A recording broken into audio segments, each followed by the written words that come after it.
Entering real estate when everyone says it's the absolute worst time to enter real estate with special guest Zachary Beach. Today's episode is brought to you by Canva. When we finally decided to grow our social media presence, Canva was the only option. I tried dozens of alternatives, but I had to admit that nothing else comes close.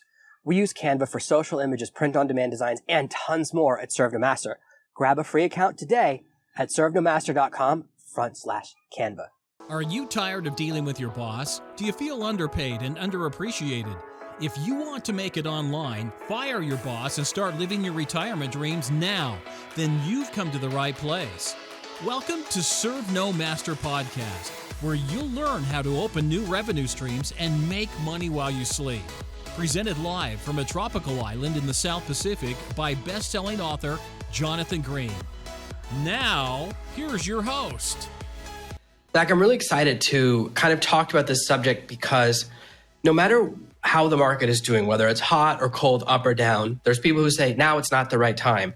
They always say it's too late. That's in every market I hear about. It's too late to enter the stock market. It's too late to get into real estate.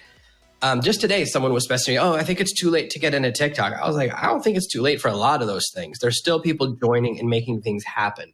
So I'd love to know kind of how you started and decided that real estate was going to be your vehicle to financial success. Well, Jonathan, thanks for having me on. And I'm excited to dive into this because I'll be honest with you, I didn't realize that real estate was going to be my pathway until I started hitting my head against the ceiling. So I was a bartender and personal trainer coming out of college. And really what that did was it made me have very long nights and long days. So I would bartend all night long and then I'd wake up, first thing in the morning and personal train. And I did that for about 4 years. And I remember one night, me and my wife were both bartenders and it was like 4 a.m. and we were sitting there on the couch and we were just exhausted. And we said to each other, hey, there's going to be a better way. So what I then did was I actually reached out to now my partner, and he happens to be my father-in-law as well. And he was reinventing his real estate business. And I said, hey, I don't know if I'm going to like real estate, but it's going to be better than this. So I dove into that and really just started with all the fundamentals of real estate, like talking to sellers and cold calling and you name it, the not fun stuff as well. And then it was I'd say about 4 months later, it was in April, I decided to jump in full time. So I Cortezed it and burned the boats. And, that's now going on about 8 years. So it's obviously been a very great vehicle for me across that pathway. But really, real estate's a really cool vehicle, but it's still a business. And I'll tell you that business is what really gets me excited. But being able to do business and happen to do it in real estate certainly is a major combination and combo. So it wasn't that I was somebody that was seeking real estate. I just was seeking a better way than what I was currently living in. It happened to be, I was lucky enough to find the path of real estate. So you brought up something that's super, super interesting to me, which is that moment where a couple of things happen. I really want to dive into that. What's it like, that moment where you say to your wife, hey, you know what we've been doing, what we're familiar with, I don't want to do that anymore. Was she supportive? Was she responsive? Was the fact that her dad was already doing that thing like an advantage or a disadvantage? Because a lot of times we go, you could do anything as long as it's not what my dad does. So what was that conversation like? Because for a lot of entrepreneurs, they go, I'm going to quit my job. And the partner goes, no, you're not. Right. So it's a really tough moment. So what was that like?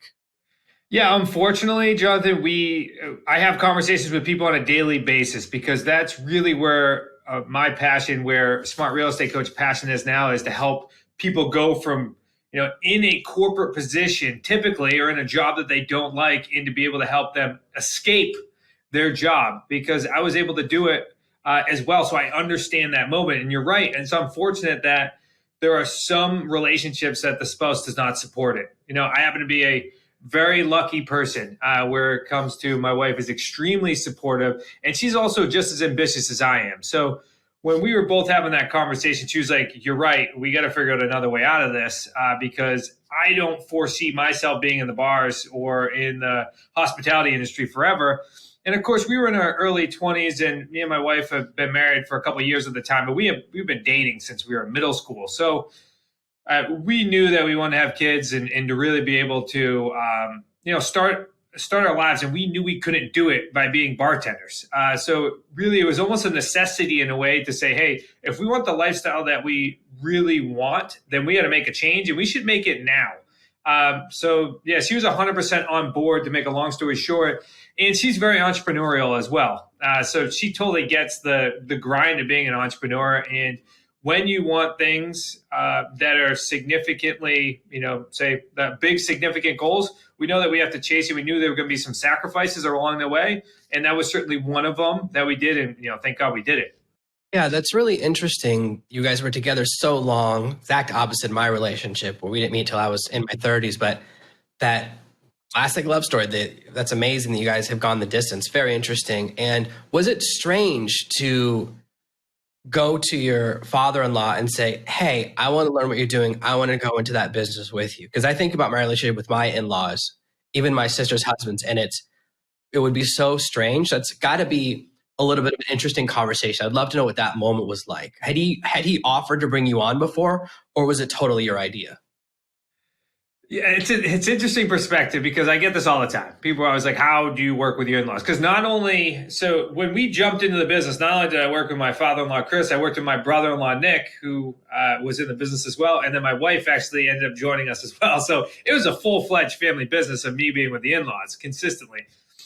See, I grew up in a very wealthy town, but on the poor side of the wealthy town. And my in-laws were very well respected and did well entrepreneurial wise. So I know when 2008 hit, my father-in-law, Chris, he was trying to really reinvent himself because he had set such great businesses in the past. And I think he was looking for, great partnerships long-term as well. So when I approached him, it wasn't that we had that I had the idea or he had the idea. I think what we did, we were having multiple conversations and saying, hey, you want to give this a try, because you're seeking something else and I'm looking for good strategic partnerships long-term. So let's go ahead and let's see if this works. It was a trial period. But the reason why I reached out to my in-laws was because it doesn't matter if they were my in-laws. It doesn't matter if they were my friends. It doesn't matter who they were in relation to me. I wanted to surround myself with the smartest people that I knew.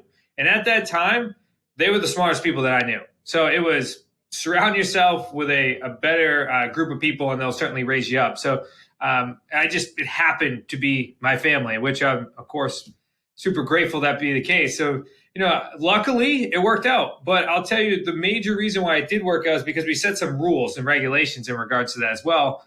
One being that everyone was going to, basically eat what they killed. So it wasn't like anybody walked in with any type of salary or any type of position like that. It was everyone's going to work towards one strategic goal. So everyone's pulling their weight.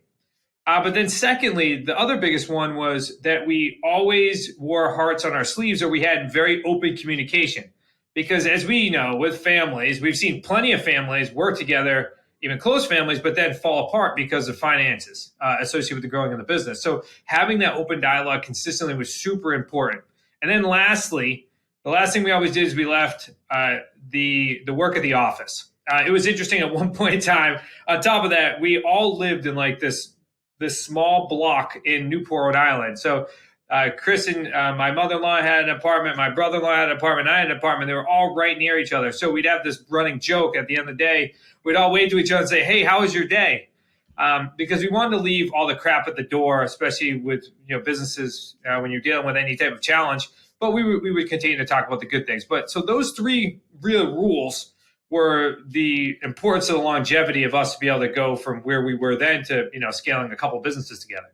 That's amazing. So for listeners, that's episode 225, Chris Prefontaine. I actually have a previous episode with this father-in-law, so it's interesting to hear the other perspective. So that's really great. I think that I've seen a lot of partnerships and family businesses. It gets complicated.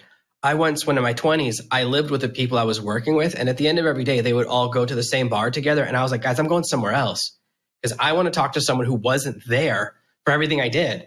Because I can't imagine when you're like, hey, earlier today, the craziest thing happened. And then she goes, I know, I was there. Okay, but also this happened, but I know she was there. So finding that delineation, I know that's a big challenge for people. Like having a family business sounds all upside until you do it. Like I have great relationships with my sisters, but the thought of working with them, I know it would be a big challenge because you have that in there. Now you were the odd man out, as in they were all related, you're the one in-law for all of them. So did you ever feel like the outsider, or were you kind of able to find that balance because you'd been together so long, all the way since your early teens? But that's another place where sometimes people, when they join another family business as the in-law, like, yeah, you're the son, but you're not the son's son. Like, was that ever a challenge for you in your own head, even if they were treating you great? I know that I would have that thought. Yeah, that's a fantastic question. I'm glad the path we're going down here. I think it helps a lot of people that are interested in not only being a part of a family business, but growing a family business, as we work with a lot of people that in that space for obvious reasons. So did I feel like an outsider? No, I didn't feel like an outsider. I've known them for so long, but what it did do for me was it set a bar pretty high, so I had to consistently be working towards that bar. And it wasn't that they openly said that. It was just that, I knew if I wanted to really add value to the current company that I was stepping into, especially because my entire in-laws had real estate experience. I mean, my father-in-law was in real estate for 30 years. My brother-in-law was a realtor for 8 years. I come in from being a bartender, and I have to figure out not only how to become an entrepreneur, but also how to be an entrepreneur in real estate. So I had a huge learning curve, but it just kept me hungry and consistently as they were always running ahead of me. So I was always constantly, nipping at their heels. But it became to a certain point where, I think the relationship really started to meld together where me and my father-in-law decided to really become partners. And that was because I wasn't necessarily blood. I think he knew that he could pour into me in a different way where he didn't have to, tiptoe around, hey, this is my son. I got to ensure that, I'm being the dad and I'm being, his mentor, his business partner. Instead, we were able to take on that relationship where I said, hey, I'm hungry. I love entrepreneurship. I love business. I have massive goals. Show me how to get there. So he didn't have to necessarily tiptoe. He could be like, okay, this is the relationship that we have, and let's start running with it. And then, of course, over time, it evolved as we became slowly equal partners, eventually from growing and scaling the business that we're at now. But also as we started to have kids, and then he became, the grandfather. And, I think it solidifies then the in-law relationship. So I think it was a good thing, super positive thing when it came to me being, the only person that didn't have that name. But also what it did was it really gave them a different perspective when it came to my background and where I came from. So it wasn't just all one perspective from one family. I think what I did is I mixed things up a bit, and I can tell you that on some occasions it definitely sent them through for a loop a little bit. But I think in the long run, it really helped them grow just as much as it helped me. Most of our listeners are 45, 65. They're at where your father-in-law was level. And when they're thinking about, I'm trying to imagine if one of my daughters brought to me their boyfriend and he's like, I want to be your business partner, like how strange that would be to me. So a lot of people, and this is great because you're kind of at that phase where you're thinking about, well, my kids want to family business. So many family businesses, right? We see this a lot where they build a business, a couple, and then they want to pastor the kids, and the kids are like, I want to do anything other than what you do. So I think what's interesting is that you didn't go straight into the family business right out of high school or college. You went out and tried your own thing first and then decided you want to join it. Because I think a lot of people try and force their kids into the business, and maybe that's where the mistake is. So what do you think are some things that were done right? And maybe when you're thinking about how you could make your kids want to join the family business, what are some of the things you think can be really effective for parents who want their kids to join into that business? John, I honestly think it's timing. I think everything's timing. I think we ended up deciding to join the business together at the right time. See, I come from a unique background. I mean, I grew up in a time in which drug use and all that was very common. I should say a group of friends. So I certainly had battled addiction and things of that sort, which then put me into a position where personal development was a huge component of mine. So if the timing was trying to come out of college directly into that business, I don't think I would have succeeded. I don't think I was mature enough or ready to start taking on entrepreneurship as serious as I did when I was 24. So I think it's really all about timing. And then I think the same thing with Chris and my father-in-law. And that was, he was reinventing his business. So he was looking for new ways, new blood, new ideas versus the old ways of doing things, because what got him to where he was at that point, put him through the 2008 crash. So a lot of the things that he thought he knew, he didn't. So he had to reinvent himself as well. So I think it was just perfect timing when it comes to that. So when I look at what I really want to do in order to set my kids up for success long term, because I'm a firm believer that entrepreneurship is the only way to do it. That's why I constantly surround myself with high performing entrepreneurs. So what I just want to do for my kids is just to show them the skill sets in the mindset and the development when it comes to being an entrepreneur, but also just being a good person long term. And I think once they see that path of, hey, I need to constantly work on myself and everything else around me will advance, then they'll choose their path as far as what business it is. Do I want to set up a business long term where my kids could take over? Absolutely. But if they choose a different path, then that's okay too, as long as I'm teaching them the right ways in order to be successful, in order to have, mental health, physical health, financial health, so that way they can then put their families in the best position possible. And you're saying so many different things I want to talk about. Like, this is like the hardest interview I've ever had, because I'm like, oh my gosh, I want to talk about all eight of those different You'll have things. to have me back, and we'll talk about them in different segments. Yeah, this is amazing.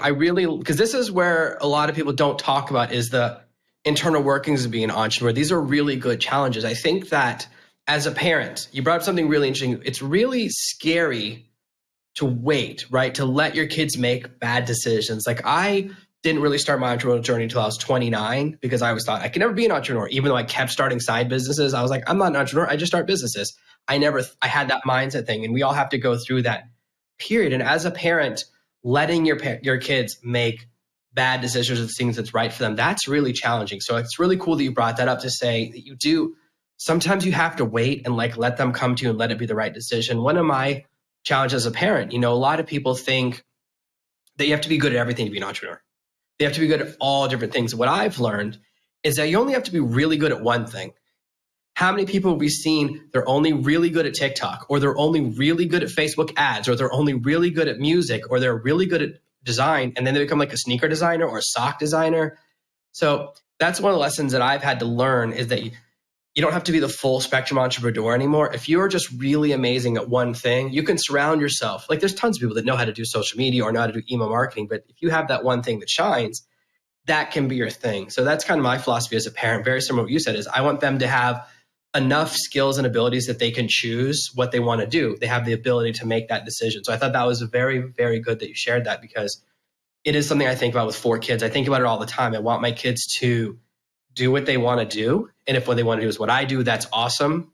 But again, will podcasting even be around in 20 years? It'll probably be virtual reality or something. But it is very interesting, that thought of what if the kids don't want to do the family business? How can I make it enticing? And the timing is very interesting, because you're right, because we reach these moments where we want to do different things, and we go through different phases, right? Where we want to do mentorship or not do mentorship, or our kids are trying to experience things or travel the world, or all those different things kids do. So that's a really, really cool perspective, because I think that for a lot of parents, especially my generation, so my age, I'm 41, 80s, 90s, parents were like, the solution to poverty is college. That's kind of what a lot of people thought, and that was the mindset. And maybe in the 50s it was, and these days, so many of my friends who went to college, didn't help, right? You went to college and you're still bartending. You don't need to go to college for that. It happened to a lot of people. So I think that we're discovering that the path to wealth, and I agree it too, it's entrepreneurship. I've talked to people who believe it's invention, who are inventors, or people who do real estate think it's real estate. But I do think entrepreneurship is, when you're the driver, you can accelerate. Because when you're an employee, right? Every employee at the end of the year, you ask for a quarter an hour raise or a 3% raise. And I'm mentoring some people right now who 30x their income in the last 3 months. They went from charging $30 an hour to $1,000 an hour. You can't do that when you're not an entrepreneur. And they're already being like, I think our price is too low. And I'm like, when I met you guys, you were 30 times lower, right? And you kind of have this ability. It's like when you're doing services, right? I started off doing services. If I wanted to make more money, I would just tell someone my new price, right? And you can double it, but you can't do that when you're not an entrepreneur. So I think that's a really cool lesson to think about. how can we embed concepts of entrepreneurship into our kids, even if they want to do something different, even if my kids want to start a store or a pizzeria or a t-shirt business, that idea of you're in the arena, it's high risk, high reward. So that's a really cool lesson. So when you think about kind of your journey and how you've entered the real estate thing, do you think that affects how you train people? Because I know a big part of what you do now is you help other people enter the real estate arena. And when someone comes to you and says, oh, I'm thinking about doing something, but what about my kids? Or what about my spouse? Like we talked about earlier, how do you kind of guide people in those moments to help them make the right decision? Because I'm sure not everyone who comes to you, real estate's the right thing for them. For some people, it's something else. The same for me. Some people come to me and they want to do something I don't know how to do. I'm not a real estate guy, which is why I interview people like you. So if they go, hey, who should I learn about real estate from? I point them to someone else because not everyone's the right fit for everyone. So kind of what's that conversation like? Or what do you think about when people come to you and you're figuring out what's the right path for them? Wow, it's a really good question. So because I didn't think real estate was my path, or I had no idea that real estate was going to be my path. When I'm having conversations with people, it's really about understanding where they want to be long term, because really you can choose so many different routes when it comes to being an entrepreneur. I mean, you can do almost anything nowadays, and a lot of it can be done online, and you could be a billionaire in all those different things. Billionaire, and all those different things. So really when I'm speaking with people, I just want to understand why real estate, because most people approach real estate, and I know that real estate is like quote unquote sexy, right? It's like, and it has that because if you look at across the board, like the wealthiest people in the world have a lot of their wealth built into real estate because it's a tangible asset. And there's so many different ways you can even do real estate on top of that. So I want to understand, why real estate, number one, but also then number two, why the creative financing space? Like, what about that attracted you? Because if you're not excited and passionate about the business that you're going to enter into, then it's very unlikely you're going to stay up late at night. You're not going to wake up early, and you're going to look for the next shiny object, which is what entrepreneurship has really come down to, especially in the world of coaching, consulting, information marketing. Everybody else has the answer. But it's those that, dig deep, a foot wide, a mile deep into their business. And as Brian Tracy, we interviewed him on our podcast, said, it's going to take you about at least 7 years to master that business. So are you willing to dedicate the next 7 years to this business? And the way in which people respond to that is going to determine whether or not this is the path for them. Because absolutely, can we and have we shown that our system, our process, creative financing works to build millionaires? It absolutely does.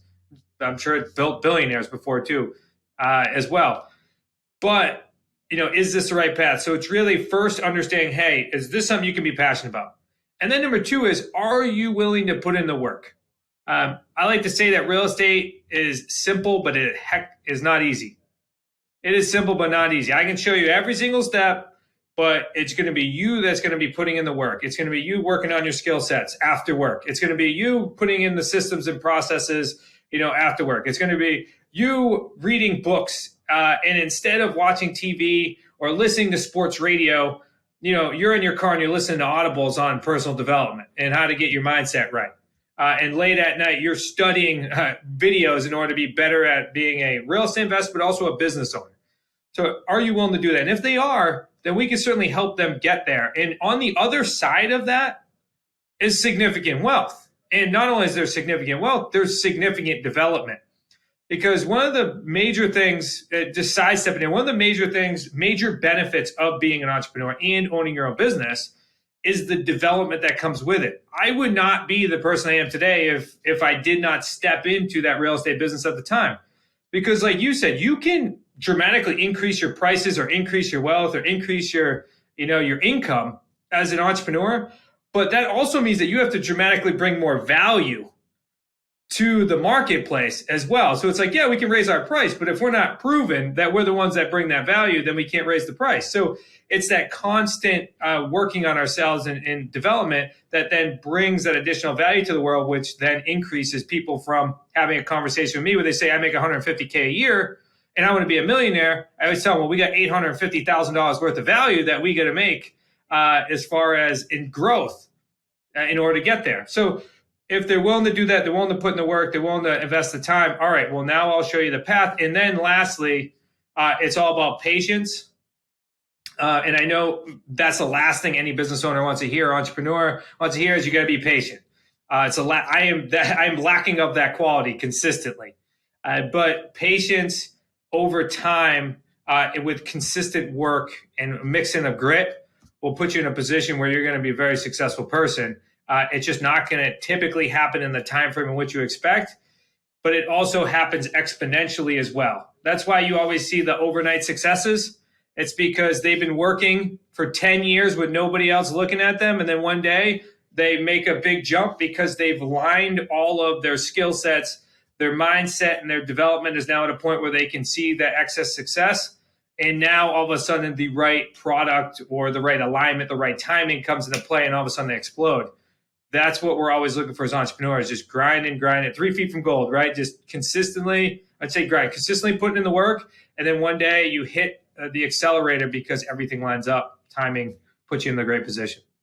Yeah, I think that that's really accurate for a lot of entrepreneurial things, is that we see a system and go, and we want it to be easy. Nobody thinks college takes 3 months, right? Everyone knows that we think some things would be hard. 4 to 6 years. Right, especially things there's marketing. We think, oh, if I can learn real estate and become wealthy in 30 days. Sometimes people come to me, they go, I'm going to publish 1 book and be a millionaire. And I was like, I wish that was a thing. That's not a thing anymore, right? James Patterson has hundreds of books. Like the biggest authors publish lots of books. They don't make money until they're doing movies or whatever. But sometimes we have this belief of like, oh no, my main business is hard. But when I start my own business, I want it to be really easy. Work 5 hours a week and be a millionaire. And then when they start, they're right. Those are the people that quit the fastest because they want it to be easier than it is. That's why I hate that saying, oh, if you do what you love, you'll never work a day in your life. I love my job. I'm having a really good time right now. I'm still at work, right? I'm having a great time with you. I'd still rather be swimming with my kids. Like you probably would too, right? Like I think that's one of those lies that people fall into. Like, no, it's still work. I still work 7 days a week, but I like what I do and I get to choose what I do. But there is an element of it that's the grind, whether it's doing your first phone calls when you're starting real estate and calling people, or visiting properties and learning how to tell what type of damage to look for. Like where I live, it's in the tropics and every single construction has an issue. We lived in a house one time that the person had built and he built it himself. He'd been there every day. And we looked and they'd actually used the wrong wood under the floorboards. There were mushrooms growing out of the bottom of the house. And this is someone who'd been in construction 20 years. There's always something that you don't think of checking for. And that's a skill. Like you can't learn how to inspect a house in one day, right? Like I know that's hard. There's a lot of pieces, whether you learn how to check if there's something weird going on with a water heater, you don't learn that in 5 minutes. So there is that element of expertise that comes from putting in the effort. And because I sometimes see people, they pick a business model that they think is a fast path to wealth, but they don't really like it. And they go, I'm going to do that because it's the fastest way to wealth. And 3 years in, they hate their job. They've painted themselves into a corner. It's like the person who starts the like a corner store or like a 7-Eleven type store. And then they have to work there every day and they're working there 7 days a week. They've created a job, but they can't leave it. So I think that having an element of, yeah, I could see myself doing this 5, 6, 7 years from now is so important because sometimes people jump in because let's be honest, real estate advertising, my entire life, it's always been exciting. I grew up where there was the guy standing in front of a boat with 2 girls in bikinis going, come on down to the hotel and you're going to learn real estate. That sounds exciting, right? Everyone wants a boat until you own one. And that's kind of that enticement of wealth sometimes distracts people from, there's still a process. Every single person I know who does like rentals, they've had a bad tenant, right? They've had that experience. Every single person who's done house flipping has had something go wrong, whether it's a flood or an inspection issue. And if you go in thinking that it's all sunshine and roses when you first hit adversity, I think that's when people really crumble. If you go in thinking, it's like if you go into weight loss and think, oh, I'm never going to make a mistake on my diet. Then as soon as you make a mistake, you quit, right? It's knowing that and kind of knowing that there's going to be struggles and challenges that I think is really, really important to people, kind of having that long-term view. Because as much as real estate isn't what I do, especially because of where I live, there's a lot of reasons why you can't do it. There's no leverage here. You have to pay cash up front and there's no loans at all in this country. So it's a totally different situation. And there's no rule of law. So you can build a hotel and then find out they go, oh, you don't own this land anymore. and there's nothing you can do. So that's why we don't do real estate here. It's a totally different situation, right? But it doesn't mean that it's not right for a lot of other people. And I think that's what's really important. And what's interesting is that I think this is the big challenge. There's a lot of real estate models that work. There are people that do short selling and it works. There's people that do creative financing and it works. There's people that do flipping and it works. So someone can even say, I'm going to get into real estate. And there's so many things that are exciting because they all work. The most dangerous thing I think there's too many opportunities. The menu's too big because our most valuable asset is focus. So if you're trying to learn creative financing like you teach, which is awesome, and then you go, I'm also going to learn rentals. That's now half your attention. It takes you twice as long to learn. If you go, I'm also going to learn flipping, or I'm also going to learn renovations, or I'm also going to learn code rules. Now it goes from taking however long it's going to take. Now it takes 10 times longer. And I think that's really when people get discouraged because you said, oh, it would take 3 months. Like, yeah, if this is the only thing you're doing. So that's why what you mentioned was really good. How much time do you have to put into this? How much effort are you going to put into it? Because it takes time to get good at anything. People sometimes say to me, oh, Jonathan, how do you get so good at podcast interviews? I'm like, well, I've done hundreds of them. The first one was not good. Nothing is good on the first try. Like it's not that overnight success thing. I love when people say they're like, oh, you're an overnight success. I mean, I've been doing this for 12 years. It didn't happen day one, 12 years ago. It's always, you never notice the thing before the overnight success. Like the band, their first album's a massive hit, and then you find out it's actually the third album. But I love a lot of what you're saying because I think it's really important for people to still see it as a business model and think, yeah, this is something I could see myself doing. Because some people really love what you do. And they'll kind of get into it and think about creative financing and spreadsheets and bringing money together to assemble a project. That gets them really excited. And other people go, oh, no, I don't want to do that. I just want to do it if it makes me rich. That's not the right person that it's for. So I think that's really good. Because especially when you start thinking about having a family and doing it long term, imagine like you build a business you hate and then you try and make your kids do it. That's even worse. Like my kids would definitely not want to do it. So I think this has actually been really awesome. I like that we talked about this part of real estate because a lot of times we don't talk about the people behind real estate. We just think of it as this business without families behind it or people behind it, or that there's no thought to the people that get into it. But it can be really lucrative if it's right for you. And if you're really dig on it, I think some people really will. If people want to learn creative financing and kind of get to know you and Chris, your father-in-law, more, where can they kind of meet you online and learn more about the amazing things that you're doing? Yeah, I'm glad you asked. So I want to ensure that anybody listening to this has the ability to get our first Amazon best-selling book, absolutely free. We'll ship it directly to your house. All you have to do is go to wickedsmartbooks.com/NoMaster. That's wickedsmartbooks.com/NoMaster. Go ahead and grab it. It's real estate on your terms. I know we didn't dive into the nitty-gritty of creative financing and how we buy and sell real estate without cash credit or banks and utilizing our trademark 3 payday system. But you can go ahead and dive into that as well, and it'll go through a ton of case studies. But then, of course, you can also, those of you on social, follow us at Smart Real Estate Coach. You can find us on Instagram, TikTok, Facebook, you name it. We're all there as well. We're constantly putting out content to get you started in real estate. That's awesome, guys. Again, that's at wickedsmartbooks.com/NoMaster. And I think it's really good to read someone's book to get a feel for either this is definitely what I want to do or this is definitely not want to do, because having that clarity is so valuable. So guys, definitely take advantage of that. You guys know I love giving away free books. So this is awesome. Zach, this has been a really cool interview. I've had a really good time. Thank you for so much. We went a little bit over our usual amount of time because I was having such a good time. So thank you so much for being here today. Yeah, I appreciate you having me on. Super grateful. Hopefully your audience got some great value here today. Yeah, that was great. Thank you. Awesome. Thank you for listening to the ServeNoMaster podcast. Get a free copy of my bestseller, Fire Your Boss, right now on Amazon. Go to ServeNoMaster.com/getfire or just search Fire Your Boss on Amazon. Thank you for listening to this week's episode of the ServeNoMaster podcast. Make sure you subscribe so you never miss another episode. We'll be back next week with more tips and tactics on how to escape the rat race. Please take a moment to leave a review at ServeNoMaster.com/iTunes. It helps the show grow, and more listeners means more content for you. Thanks again, and we'll see you next week.